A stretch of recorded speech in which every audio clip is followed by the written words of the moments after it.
Atualmente, na Aruba e rond mundo, nós está passando de uma situação difícil por lo que se trata de COVID-19. A rotina diária de uma pessoa cambia completo, desde de mais chiquito até de mais grande. Com a situação é por trás estresse, inseguridade, medo ou até hasta angústia.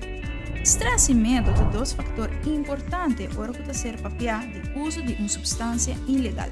O vírus de COVID-19 tem efeito na pulmão de uma pessoa, onde essa está infectada e inflamada e está ser difícil para uma pessoa por ela roceia. Pessoas que fazem uso de um tipo de substância ilegal portam mais vulnerável para a COVID-19. O uso de droga arriba do mês e acaba em diferentes danos que essa por trás com ele. Algum exemplo tá? O sistema imunológico trabalha mais malo ora que usa seja álcool ou uma droga que estimula a corpo, como por exemplo ecstasy. Cocaína por afetar a adrenalina do corpo. Ora ta inhalar heroína ou crack essa que por causa de dano respiratório. Mirando o risco do uso de droga que traz com pessoa ta põe que o grupo A que porta mais vulnerável para o que cuta a COVID-19. Uma outra parte muito importante para nos mencionar é a forma como essa que está usar. Por exemplo, dor de hangua. Pessoas que usa droga por meio de hangua têm chance de, por exemplo, ter alguma maleza.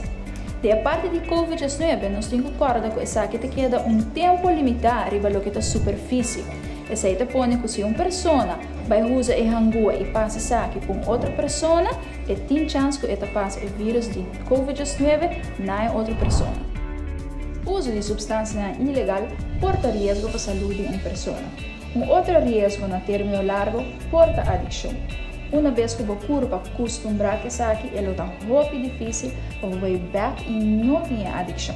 Para mais informação tocante de droga ou outra substância ilegal ou adicção, pode tomar contato com a FADA, seja através do Facebook page da FADA Aruba ou pode chamar-nos na 583-2999.